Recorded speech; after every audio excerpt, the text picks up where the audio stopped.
Ladies and gentlemen, let us begin with keynote presentation session. We will have 3 keynote presentations from Dr. Shai Melcer, CBO of Minovia Therapeutics, Dr. Hanjo Kim, SVP of Strategic Planning, Standigm, and Dr. Seong Park, Executive Director of Industry Academy Research Cooperation, New Experience of Technology Hub, POSCO Holdings.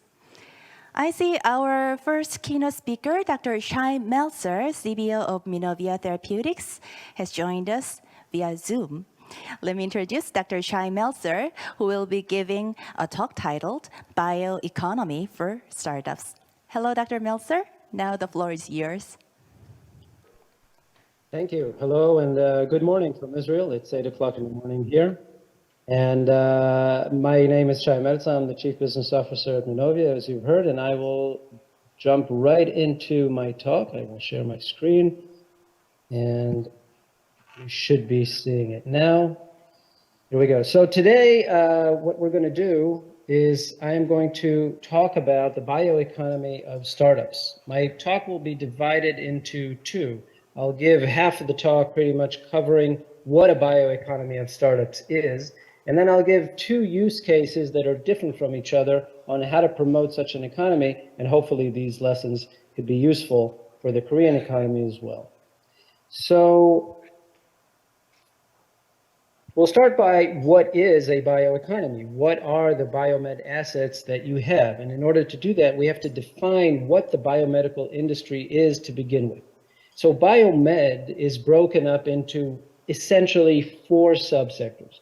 Biotechnology is anything that has to do with biological, either systems or products, and they could be into agriculture and food, not necessarily medical. But the bio part of biomedical comes from biotechnology. So yes, a lot of therapeutics and a lot of diagnostics can be based on biotechnology. The pharmaceutical part of biomed is by far the largest on the financial terms and includes anything from chemistry, biology, cell therapy, and other therapeutics that go into the therapeutic world, meets patients on a very first-hand basis going through the medical system. MedTech is medical technologies, is where you will find the medical devices, diagnostics and other apparatus, and digital health is the newest edition where digital tools are used in the medical field. These are the different companies that I brought from the Israeli ecosystem to give you different ideas on what a biomedical economy would look like.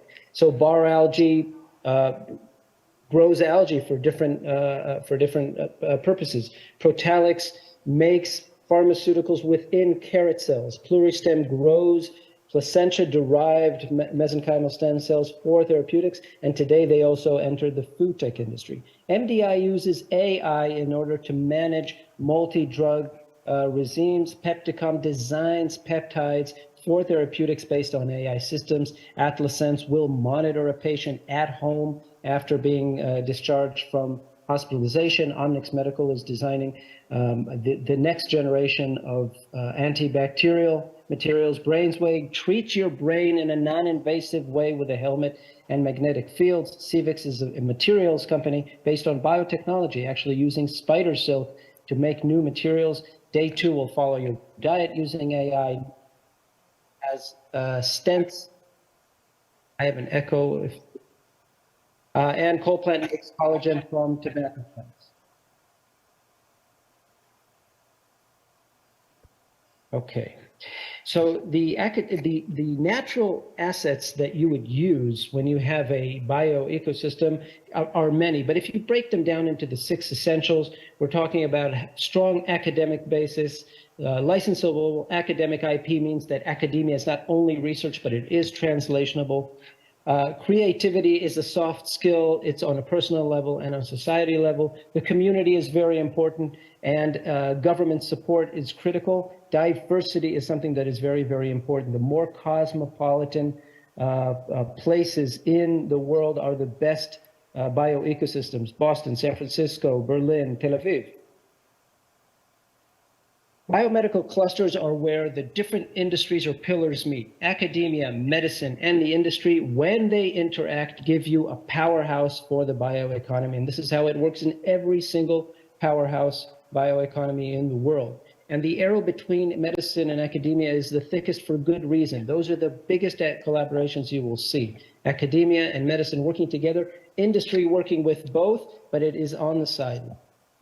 Here's an example of a very strong biomedical cluster here in Jerusalem, the capital of Israel. The biggest building you see in the center is the Hadassah Hospitalization Center in the Enkalim campus. The smaller buildings on the right are the Hebrew University Medical Campus. Faculty work together. They share corridors, labs, clinics, data, ability in order to promote the biomedical technologies. And at the bottom, the first building you see at the bottom of the picture is the Jerusalem Biopark, where companies reside. The first building in Israel where companies actually sit on campus, interact with both academia and medicine in order to promote their products. The two latest additions to this campus are BioHouse, which is a business platform I'll talk about later, and the Hadassah Accelerator, an in-house digital health accelerator utilized by the medical center with IBM to promote digital health technologies and medical technologies on campus. That is a true cluster. When you look at an ecosystem, you have a variety of other aspects that play together and interact. There are accelerators, government, incubators, funders, service providers. I marked several here on this slide, BioJerusalem, Mass Challenge, and BioGive, and the BioHouse as different kinds of platforms that play in this ecosystem and that are critical for its success. BioJerusalem is a government project giving grants to companies in order to expand on site. Mass Challenge is the largest accelerator in the world with many sites around the world that has been operating for about 10 to 12 years now. And their motto is startups will save the world. When you have such a vision and when you utilize a network and a lot of business tools to help startups from day one to push forward, you have a better environment nurturing the translational abilities of this community. BioGive is an in-house unit at the Hebrew University catering services to startups on campus without sharing IP. It's very, very important. And BioHouse does the same in a medical campus in Hadassah, but not as a business unit within the institution, rather a business platform. All these together with other players that you see here create a rich, diverse, professional ecosystem that allows for the startups and allows for the entrepreneurs to push forward on their ventures. Money is essential.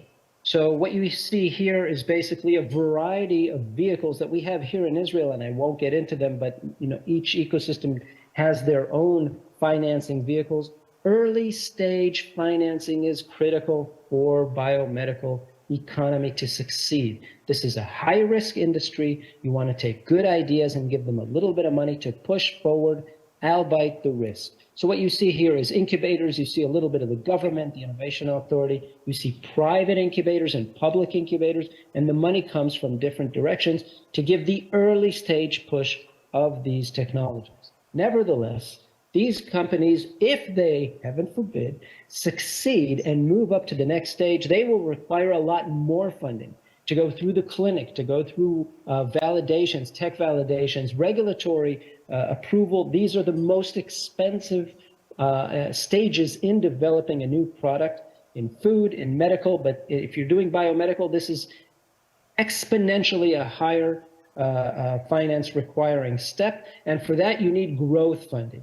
All these funds here are active in Israel, and they supply large sums of money, not necessarily alone, but with other investors as well, in order to help companies move from the ideation stage, the proof of concept stage, into the execution, into pushing a product through the clinic all the way to the market. It's very important to have these two stages of funding. And the last thing I'll say about funding in that respect is that the government should be involved. Because of the high risk element of the biomedical industry, very high risk, only very few companies will succeed, the involvement of governments is critical. And as you can see here, and this is data from the last few years, 3 to 4 years, you'll see that Israel and South Korea are actually at the top of the chart on a global scale in putting GDP into early stage R&D. It's very important to understand how you do it. This money can go in many ways. You either invest it in the companies themselves, which is something the Israeli Innovation Authority does, or you put the money into fostering facilities, infrastructure, having the ecosystem with a strong base in order to push forward on their ventures. So what you do with this R&D money is one thing, but the fact that the government is there, the fact that it musters the assets is very, very important. Here's an example of an ecosystem that is larger than the En campus that you saw before. This is the city of Jerusalem, the capital of Israel, the largest city in Israel, and one of the cities to claim to be a true biomedical cluster with all the elements of a bioeconomy in one city. This is very important. Geographical proximity is key to success of all these elements. They cannot be too far apart. So obviously, Seoul, for instance, is a much larger city with many more people. Jerusalem only has 1 million people, out of which about a half are relevant to the biomedical economy, maybe. But what you see here is different small clusters, and you see 3 medical campuses throughout the city. I don't know if you can see my pointer, but we have a medical center down here in the center, and on the top here, you have where the purple dots are, you have a tech park with many large multinational corporations. There are 3 incubators throughout the city, 5 investment funds, government officials sit here. The university campuses, again, 3 of those provide services. There are tech colleges, biomedical colleges, who have all the elements in one city. So this is an example of a bioeconomy that is not only including all the elements, but also geographic proximity in one cell. And Jerusalem teaches many other loci around the world on how to manage this ecosystem. Obviously, you can go and learn this just as well in Boston, San Francisco, Atlanta, Houston, Berlin, Paris, and other places, London as well. I want to give an example of the company I work in. Minovia Therapeutics is a cell therapy company, and I want to go through several slides showing you the different elements of how this company places itself in the bioeconomy, what role it plays, and how it affects, with a ripple effect, how it affects the entire economy of which it is a part. So basically, to really cut it simple and short, Minovia Therapeutics designs, develops, and takes to the clinic mitochondrial therapies. The 2 big elements of developing these products is measuring the mitochondrial function. So there are many analytical methods that were developed, proprietary methods developed in Minovia that she alone can use in order to monitor mitochondrial function. Super important. The second thing is to restore mitochondrial performance when it is not at its best. When you have patients, they are sick, their mitochondria are not functioning properly, they have energetic imbalances, and it affects their entire body. All the body systems are affected by mitochondrial dysfunction, so we have to monitor and we have to treat, we have to cure. So this is our system, basically. We have devised our own system, our own platform to extract healthy mitochondria from placental donations. We're the only ones that can create today a mitochondrial biobank of healthy mitochondria that we can then use in order to augment cells with healthy mitochondria when their own mitochondria are dysfunctional. The second thing that our company has developed is mitochondrial augmentation technology. We can actually take those mitochondria, put them into cells, return the cells into patients, and the patients get better. Their mitochondrial dysfunction is restored, they have function, and a multisystemic effect basically cures them from primary mitochondrial diseases. We have a proof of concept in a disease called Pearson syndrome, and we're moving on to the clinic with others as well. And the third element that the company has devised is the analytical methods. So in-house in our company, we do all of these. What does that require, and how does it affect the bioeconomy? Well, first of all, we have a facility. We have R&D labs. We have a GMP facility, clean rooms, in-house that we manage. We do our own production. We do our own treatment preparation, and we work with the clinics in order to treat the patient. So everything being done in-house means that we have 45 employees. That's 45 salaries. That is a direct impact on the bioeconomy. We have between 60 to 100 suppliers, people that we order equipment, reagents, services in order to make this high performance facility actually operative. And so we affect the economy by the fact that our money goes out to many, many service providers as well. And the third part is that we buy products. We not only use the suppliers in order to get what we need, but we buy products from all over the world and have collaborations with many, many institutions, other companies, and clinical groups in order to utilize the effect coming from here. So this is all very, very physical. We have developed what is today the best leading mitochondrial platform, obviously we claim on a global scale. And what it means is that there's 10 years of R&D, a lot of activity, a lot of impact on the economy. We have a lot of patents that we use, so those are assets that could be used. The leadership team that pushes forward and creates this strong platform, and the clinical evidence, the people that we treat. When you treat people as you're developing your product, you also affect the economy because it has a very large impact on the surroundings. And I talked about the GMP, so I'll just push forward. Just to give you an idea on what this company utilizes to push forward, this is our management, our board of directors, and our scientific advisory board. Note that 5 out of the people on this slide are Israeli. The rest are global inhibitors, people from the US, from Europe, from all over, pushing forward with this company, and the effect that we have on other people's lives and their surroundings in countries outside of Israel is profound. This is something that needs to be understood when you're pushing forward on a new bioeconomy. Many people from outside Europe will be involved.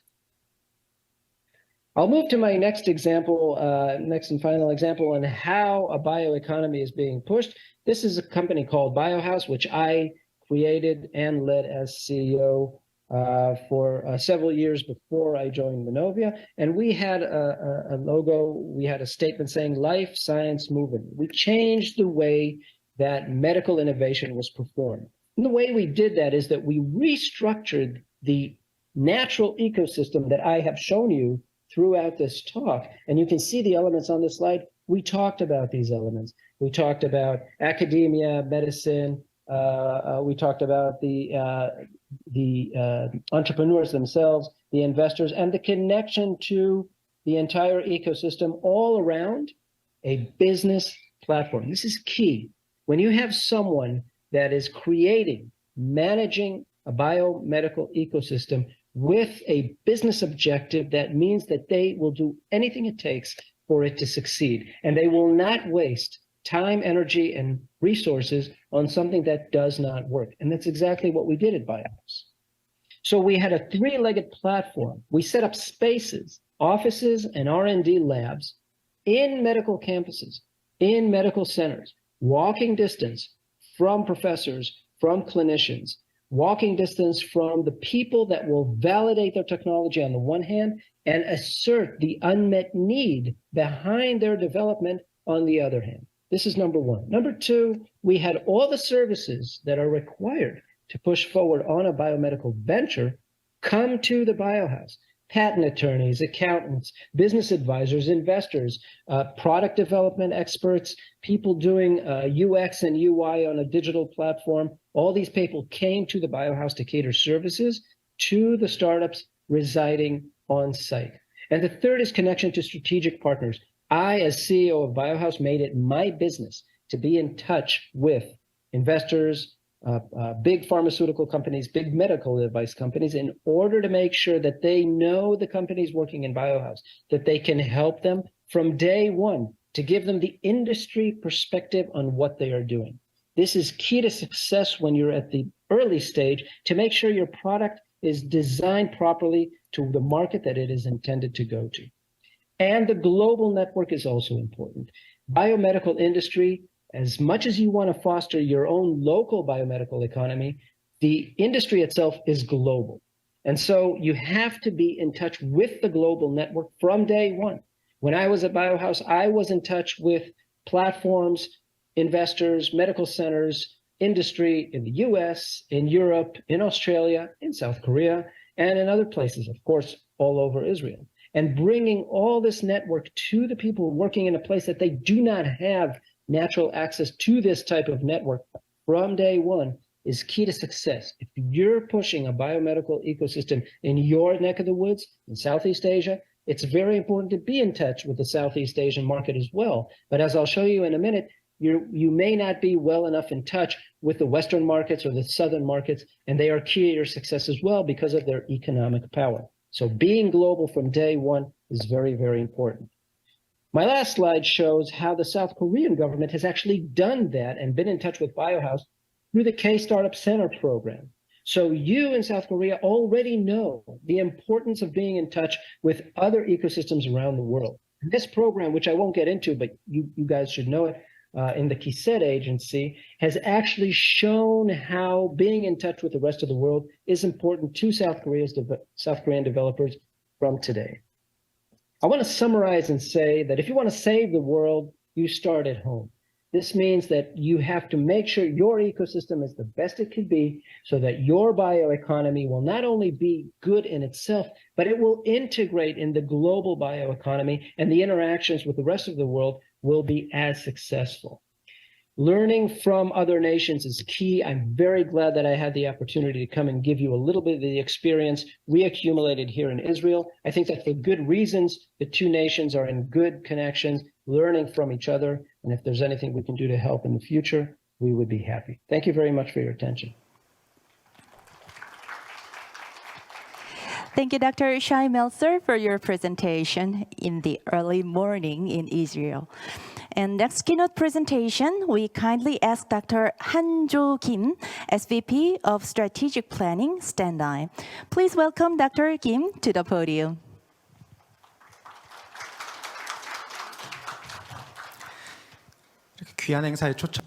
Thank you very much for inviting me to the Global Symposium. Today, I'd like to introduce how Standigm, my company, implements global strategy and what kind of lessons you can learn from us. My presentation purely is not my company's position, but my personal position. This is disclaimer. So you can see the founder, 3 founders, and we have welcomed a new CEO, and you can see that Dr. Che is the CEO, and on the right side you can see the founder, and they have majored AI or system biology or chemicals, so they represent different sector, but they used to work together at Samsung. Below you can see Mr. Foster. He's American, he lives in North Carolina, he's in charge of CBO. Now, very briefly, let me explain my company. We have around 50 R&D talents. Out of that, AI scientists and engineers are about 1/3, and also biologists, system biologists, pharmacists about 1/3. And you can see that we have kept an excellent balance, and we put a great priorities in keeping the balance. Below the map, you can see that most of us lives in Korea, but also we have subsidiary in Cambridge, UK, and also Boston, United States. In case of United States, some of them are scattered around the states. On the left, I don't know if you can read it, but roughly around we have received 800 million of investment capital. Well, there are countless AI-related companies, but if you look at the market report or other research centers evaluating my company, they regard my company as an end-to-end AI platform company. And also, if you look at through pipeline, we don't have any currently undergoing clinical trials. So you can see that my company is a leading AI drug discovery company, and you can see that some of my companies have entered into the preclinical pipeline. Some went to the first trial and second, and you can see that some of the chemicals designed by AI went all the way to the validated R&D use cases. So as we accumulate our experiences, when we produce some statistics, I'm sure that we can come up with a better result, or maybe Is AI doing better job than human being? Well, unless we see the final result, we cannot say that. But usually when we say end to end, it means that it can address biology as well as chemistry. In one slide, we are trying to show you end-to-end solutions that we are doing. On the left column, if you can see, the green color background shows the moment that we diagnose disease. And usually, disease is not a scientific term, but the name of the disease and also the scientific phenomena do not coincide. So, if we try to define disease in a scientific term, then using various different data, we can finally designate the target protein. That's what you can see the biology sector. In the process, definitely we use abundant data that we have accumulated, and also we come up with intellectual graph. And when I say we use accumulated knowledge data, that means numerous biology accumulated data that are stored in one sector will be connected with another data. And we use both of those data. Because we gather public data, everything's are constantly being updated. So we created natural language process and we read theses and articles and then we find the connections between these two and then we come up with the final conclusion. Of course, we work together with the data providers because we need patient data. And all of these definitely we have to do globally. So it's a partially what we do every day. And when we select an excellent target, on the right column, you can see the blue color background. We can create an excellent molecule and then we can use that. We talk a lot about AI and no matter where you go, we always talk about ChatGPT. Everyone has questions about the functions and the role of ChatGPT. Some hates that. And in Italy, nationwide, ChatGPT was prohibited, but then they lifted the sanctions. Some of our researchers also hate it. Why? Because ChatGPT keeps lying. And if we ask a question, they teach us a lie. And that is why I'm an organic scientist, and I don't use ChatGPT, but everything comes from the patent things. Patent or acquiring or applying patent is the center. But in order to acquire patent, you have to be something novice or something that has never existed before. You have to create something new. That is why ChatGPT make a fake story and sounds like it's a real story. And I usually give a nickname to ChatGPT as encyclopedia, like a lot of knowledge possessing liar. Because if we ask chemical compound and then there's no reason why we use that, we need to come up with a new novice idea, and that novice idea should be fantastic so that we can use that. Therefore, the AI model, so-called ChatGPT, keeps lying. Some hates it, but person like me tells me something totally new. And in our business, the essence is we need to create something from nothing. That is the feature of the pharma industry. That is why we use ChatGPT. Now, here, AI versus drug discovery is a totally different word. I'm sure that you know that. But artificial intelligence, we only have computer. It's a dry lab. But what is computer? Basically, computer provides very fast response, whether it's wrong or right. So we love agilities, and in a very prompt manner, it revises or it improves. That's the main function of the artificial intelligence. Or we call this as a dry lab. And when we say dry lab, most of the drug discovery takes a lot of time and we have to conduct a test inside the lab. If we need to conduct animal tests, then we need to spend a couple of months and then we need to feed them and then we need to test them. So the response comes really, really late. I'm a computer engineer, and if I draw something, it could take 2 weeks or 2 months.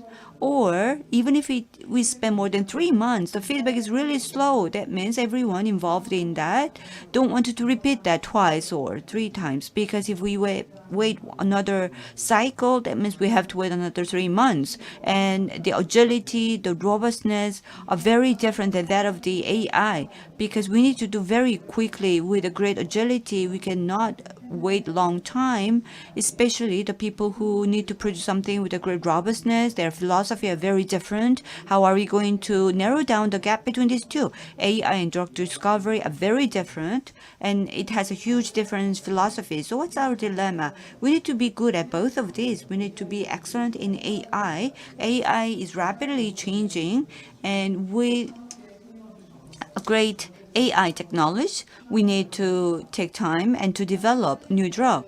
So the technology that are rapidly developing, if we apply that to new drug discovery is already ahead of us. So it takes a lot of time to improve ourselves. It takes a lot of investment as well. So the fastest pace of the technology development, we need to keep pace with that. And what kind of clinical trial do we need to do that? Some of the clinical trials can determine the survival of my company, and we can only do once. And if we do more than 2, 3, 4 times, the company might fail or go bankrupt. Or if we can do more than 2 or 3 times, we'll be extremely happy. But definitely that requires long-term decision. So when we create something, we need to sell something, right? Because we cannot do everything from our own pocket. So the most critical questions are, where are my clients and where is the market? So AI is extremely sexy technique, and who will buy this? So definitely this is the dilemma that we are all faced with, and needs to find the answers for that. Now let me tell you what Standigm, my company, has been doing that. August 2021, Standigm, the first new office was opened, and March 2022, we opened an office at CIC building in Cambridge. So in UK, Cambridge, but also in Massachusetts, Cambridge as well. And May, August, you can see the global headlines were made by my company. And how can we be part of the global ecosystem? How can we meet our customers or clients? So we have chosen Cambridge in UK and Cambridge in United States. And we pondered upon, are we really going to the global market or not? But to decide that, we thought about, is UK right? Or is it Germany, Berlin? Or is it Jerusalem in Israel? Which location is the right place? Whenever you go and meet partner, they always talk a lot about their locations. The center of Europe is Belgium. Everyone says that. Or Switzerland. If you go to Switzerland, you will meet Roche, the pharma, or other pharma companies. Are we going to send our domestic employees, or are we going to hire new expats? If we hire new people, it's like a new beginning. Am I going to recruit, or am I going to use our networking, or are we going to use agency, or are we going to hire a very high-end, expensive agency? Of course, when we hire someone, there are a couple of legal issues. And economically, what about the employee benefits, the employees' salaries, insurance? What about the cost? And we have not been able to issue corporate card to our employees because we just opened our office, and credit card to my company was not allowed yet. Then what kind of employee benefit? To which culture are we going to commensurate with? Giving annual leave was quite difficult because in UK, you need to go and meet the doctors, and you need to get a proof that I'm not eligible to work. And if they bring this, then you can definitely take a rest. And I couldn't understand that. Why an employee wasn't coming to office? I couldn't understand that. And the next one is a communication issue. So I believe that the communication issue is faced by numerous companies around the world, which means that how are we going to communicate on a real-time basis? What about report? What about handling the documents? So when you respond to all of these issues, definitely we need to learn from someone who already has an experiences. But after learning the experiences, once again, all of these challenges appear as if it's a novice challenge. Now, as you can see here, the red circle area is where our office is located. Right next to that, there's a train station. And you can see the Cambridge University, the chemistry department locates right next to that. And then the headquarters of AstraZeneca and the R&D center of Dimila is located there. And scientific scientific researcher advisor is located Milan. And if you ride a bicycle, you can go anywhere. It's a very small city. In case of United States, well, they are bragging the location benefits, but Boston compared to the West, eastern part attracts a lot of attention, but compared to Boston, probably the southern part attracts more attention, but still Boston is regarded as the life science cluster in the whole world, #1 life science cluster. Now you can see here the red circle area at the Kenda Square where our CNC center is located. There are many Korean companies as well inside the building. I don't know, 500 or 600 companies exist together. Right next to my office is Fujifilm Astellas, also has office right next to ours. As I mentioned before, the logistic or physical proximity is important, and in-person interaction definitely will boost the networking. In light of that, we have chosen the Cambridge in UK and Cambridge in Boston, which is very expensive. Regarding hiring, let me share our experience. Of course, company has a different approach. Some prefer to hire CSO on site. Why? Because in relations with the science, if you go to Boston, if you hire someone, no matter which company it is, whether science is interesting or not, people pay attention and would like to work that. You will be able to get a lot of CVs. That was the advice that we received. So if you want to open your office there and hire CSO, definitely you need to hire the expats right there.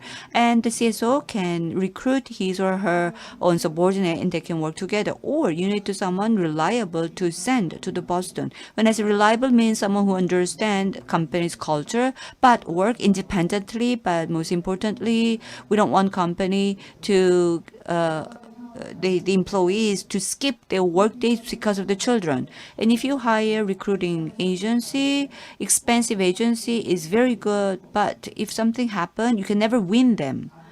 And if you need just a simple service, you can hire the agency. Now, regarding legal issues, you don't have many members, but how are you going to manage the hiring issues? What about your corporate culture? And also, most of the startup has a unique features. If they join, they have to do from A to Z. But will the new hired person understand and will do that? So it's quite difficult to do that. Regarding payroll, bank accounts, cost, corporate card, I already mentioned.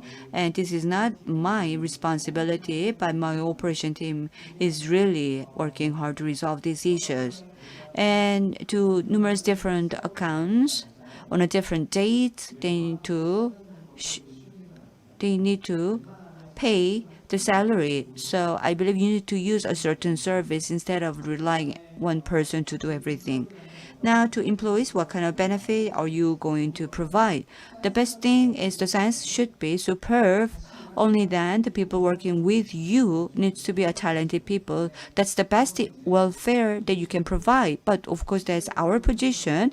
But from the perspective of the newly hired people, they might have a different expectation. The most difficult thing is that when I tried to hire in UK, they had employee handbook, which is about 100 pages. Everything must be written there. And then the employee and employer must sign together. Only after completing that, you can hire someone. So when something happened, you need to refer to this employee handbook, which was quite difficult. Insurance, I already mentioned about that. Medical leave, I already said that. It's very different than Korea. And about holiday, how are you going to give them? You need to give leave to the employees on the Korean holidays as well as your local country's holidays.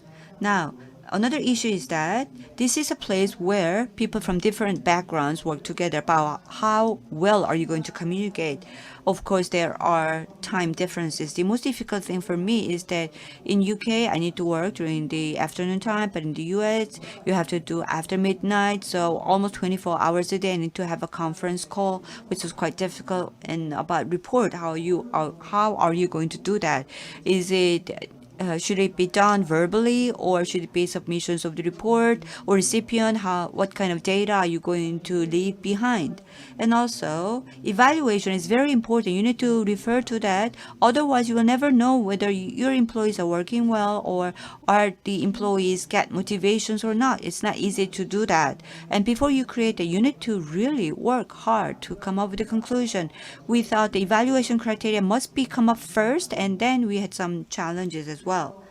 Now, we later on found out that the government agencies has a lot of programs, and if you search really well, you'll be able to find that. In the States, to get thanks to the healthcare promotion agency, we get a lot of support, and some regions, some cities, they have different promotional programs, and they provide different benefits or incentives.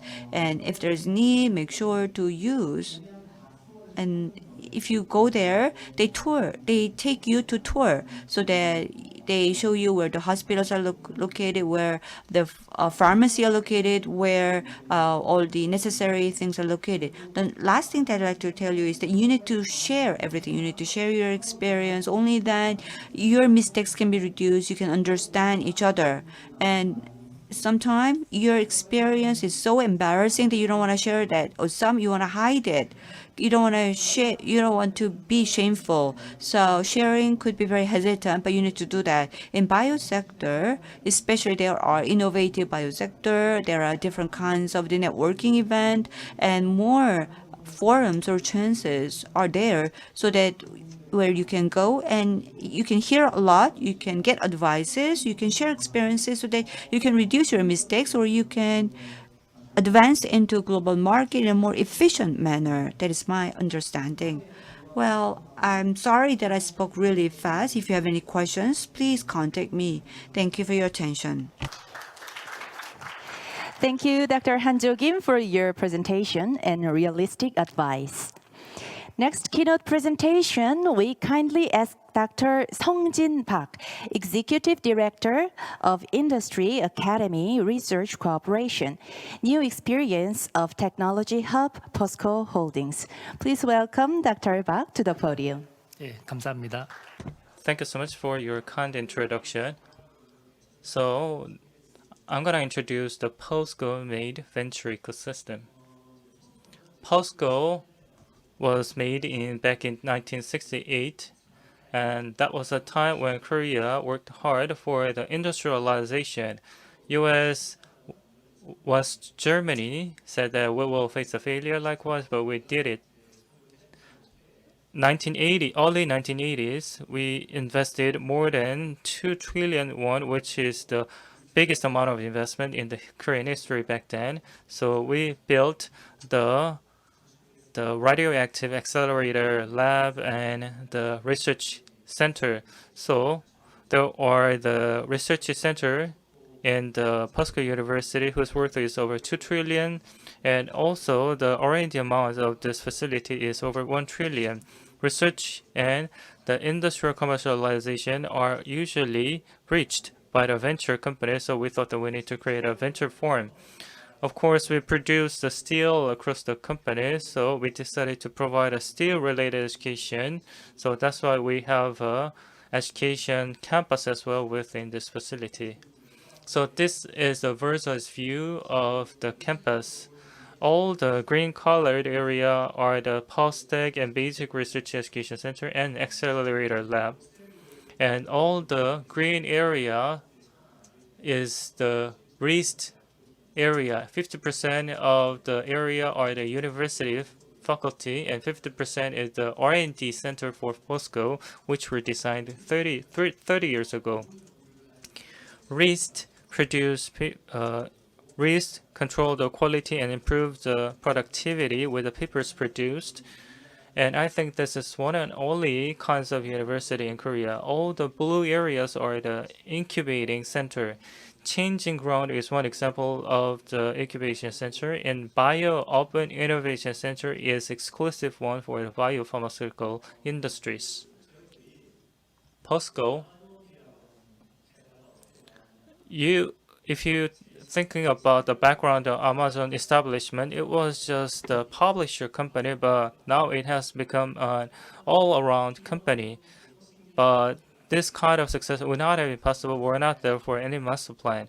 And a social economist in the U.S. created so-called playground model to provide investment and create a venue for network.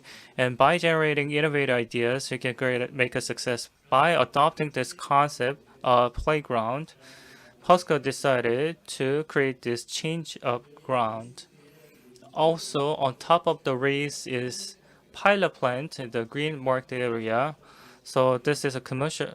Before we establish the 100 tonnage plant, we decided to create a pilot plant, and if it goes successful, we can multiply the size by 10 times and 100 times then. And this list has 8 bio plants. So like separator of the 80,000 tonnage in capacity has all digital lines and operational workplaces, safety, environmental facilities are all there.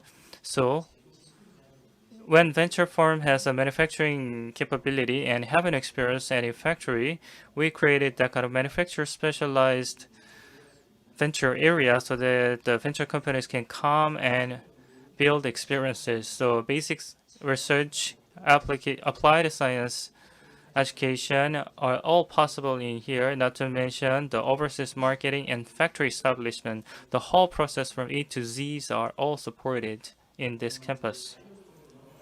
Let's move on to the bio topic. So POSCO professors are doing many research, but what portion of them are relating to biomedical areas? The total amount of R&D of POSTECH is 207 to 280 million, and 17% of those investment goes to bio industries. Red, white, green are the sub-analysis of this investment. Red represent the new investigational drug, and environment are white areas, and POSCO has no food related department, so green portion is quite small here.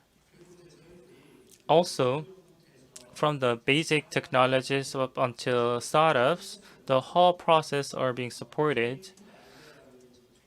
This is so-called creative idea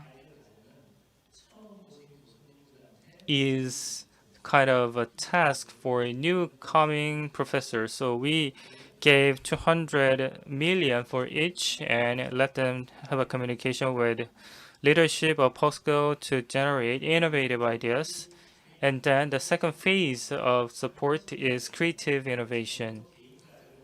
So the amount of each task or project would be 500 million at least, or up to 10 million, and this is for the commercialization or practical use of technology with actual patented technologies. The third phase is IAR Convergence Institution. In order to be number one on the global stage, we give 10 billion for 10 years. In some, this is around 10 billion for each. And also Open Lab by RAIST control the quality of the programs, and the productivity can be improved as high as 100 folds. So they are executing 5 tests per year, but it has been expanded quite a lot across the campus. So Seoul National University, Korea University, UNIST are also engaging in this Open Lab program as well. One example of such cooperation would be this made by Professor Chang Jinhwa, BioInc. Student of the professor manufactured 0.5 gram per milliliter for 2 weeks. But if you see the picture in the middle, this is the very small area, but they create a full automated system within this cramped area. So if you go there, you will see how it is like. So without any human intervention, everything can be produced, and the productivity can be improved by 50 folds, and quality of it can be precisely controlled. The professor said that at some point, maybe we can make a profit out of it. Commercialization is viable, and risk people win there to help the commercialization, and 5% of the stock of the company is given as a commission fee to RIST. So these are the number of the companies accommodated in list. The number is 126, and 27% or 34 companies out of 126 are bio companies. Their valuation is quite high, so on average, the 50% of the portion are bio company, and employee number is around 400. So it went well, very well, beyond our expectation. So after 1.2 years from the establishment, the accommodation rate reached 100%.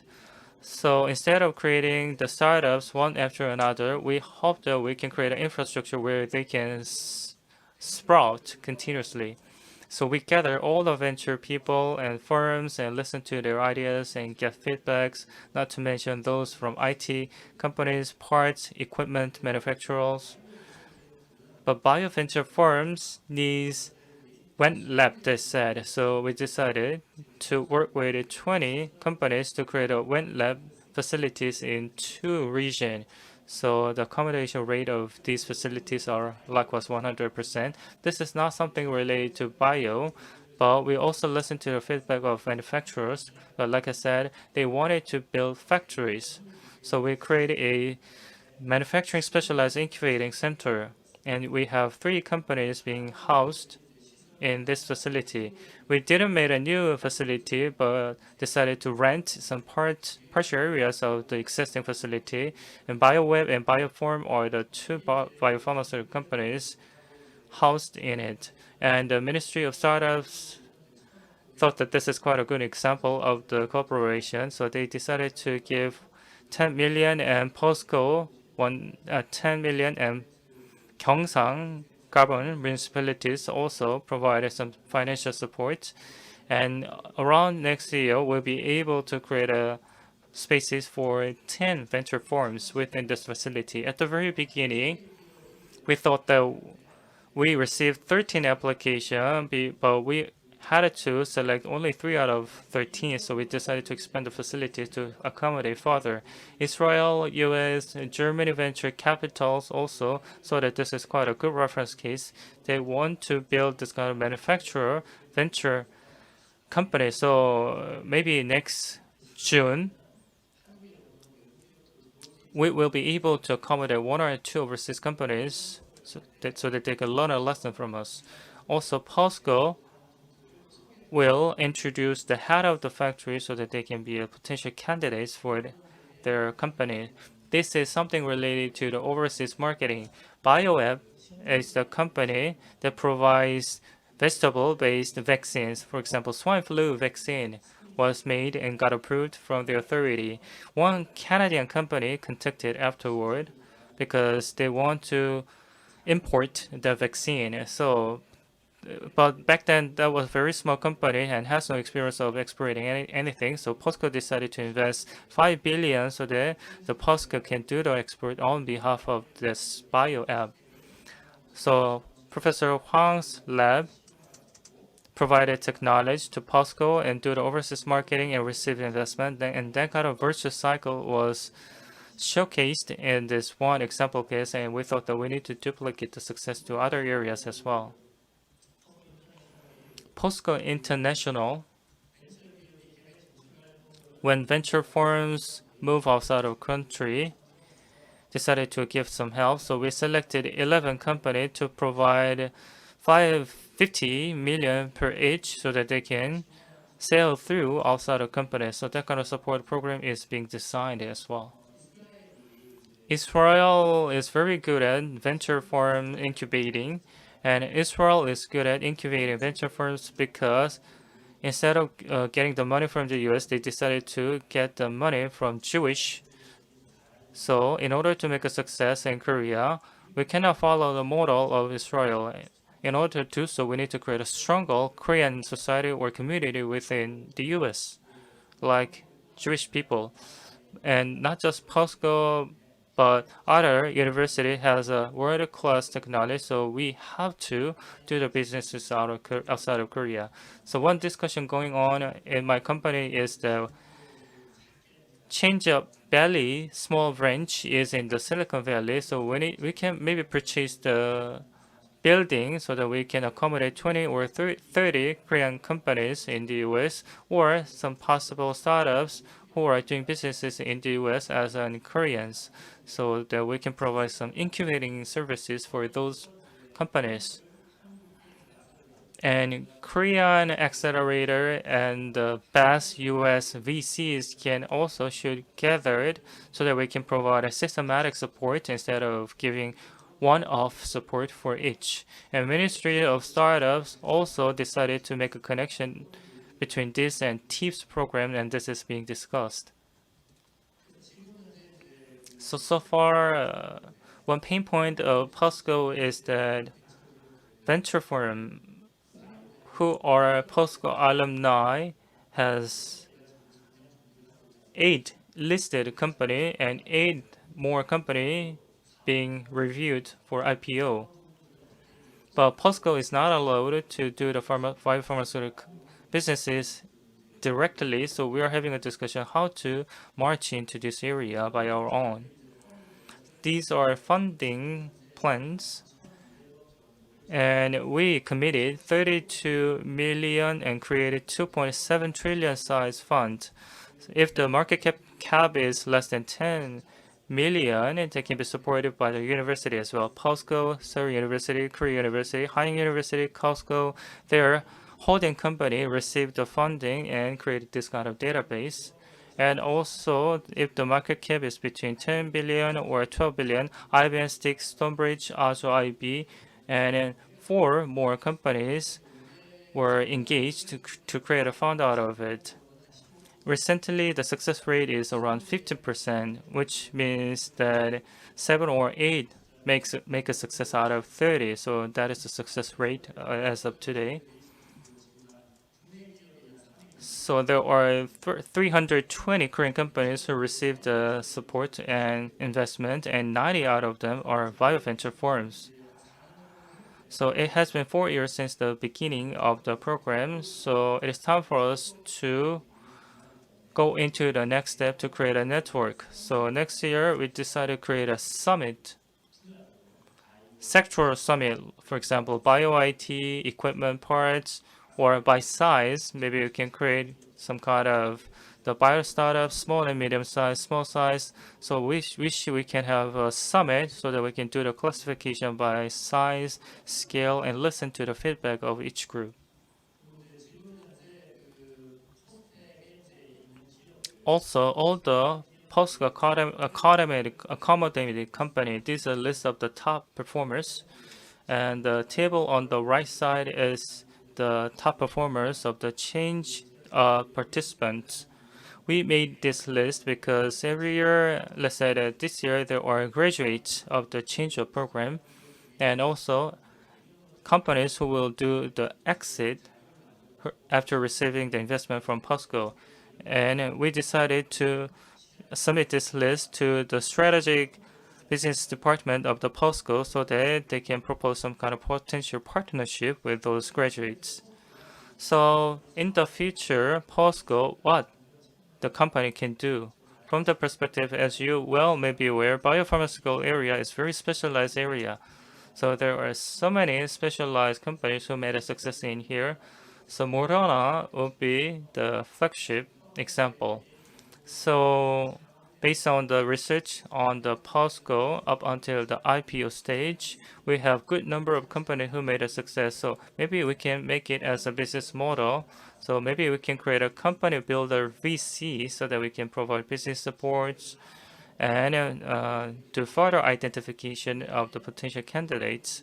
So we might acquire one company builder in Korea or make a partnership and create a venture, the joint company in Korea in partnership with a U.S. company, possibly. On the other hand, Gyeongsangbuk-do region has been discussing with POSCO because Gyeongsangbuk-do region has less 270,000 less population, so the number of the population is around 2.6 million, which are at the verge of extinction. So I talked with the governor that whether it is women empowerment or whether it is other agenda, of course, those political agenda is critical, but we cannot solve this population issue unless we have a technology, just like a home appliances. So venture firms and startups, innovative company in Gyeongbuk province need to work together, create a smart city to generate decent jobs or provide some remote education or healthcare services. So we thought that we can do this kind of services together. We collected all the data-based companies, so those who are willing to work within Gyeongsangbuk-do region, and we analyze what kind of data are needed. So our plan is that in order to generate high-quality IT infrastructure, we need to have a basic server infrastructure, security infrastructure, chatbot or user-friendly software and solutions. So maybe we can create a very basic element, and also we need a data on top of the layer. So smart factory data we own and smart city data owned by Gyeongsang province can be provided so that those data can be provided like in a form of app store like environment. And venture forums can be connected to POSCO, and Pohang City and Gyeongsangbuk region also can create a connection. So once we install the software, it can be used for 10 years, but let's say the venture forum is 5 years old. So how we can guarantee that it will survive through the valley of death? So POSCO DX, the internal IT firm company, can engage in to guarantee the continuous support even if the solution is not supported. So system integration is critical because of that. And system integrator should be the trustworthy company whose experience should be at least more than 50 years old. And that SI can provide a basic data and infrastructure, and whole IT infrastructure package can be provided by this SI company. But the key here is the bio data. So we propose to Gyeongsangbuk-do region that maybe we can create a company under the name of Gyeongsangbuk-do region and create a fund of 15 million so that we can do the whole DNA sequence analysis for the whole citizens. I'm not sure whether those data will be useful for venture firms or not, but DNA data, medical checkup data, life log data, those can be collected to create a database, and by combining it with the Gyeongsangbuk-do fund, we can sell or provide that to the startups and we can request 1 or 2 share of the company as return. So that kind of negotiation being discussed with the province. To conclude, POSCO is generating a lot of knowledge through POSTEC and do the applied research and help startups to help them make a success out of Korea. The whole system has been enabled because we listen to the needs of the market. So that kind of needs-based approach is the approach we adopted. And if POSCO can use POSCO technology and create a unicorn firm or affiliate company, POSCO will become a platform company which is capable of doing anything. So we can be a better version of POSCO. KAIST, Korean University, Seoul University, and overseas universities will join this platform. So the bigger vision is being designed by POSCO. That concludes my presentation. Thank you so much for your kind of listening. Thank you, Dr. Bak, and all keynote speakers for your meaningful presentations. Please give them a big hand again.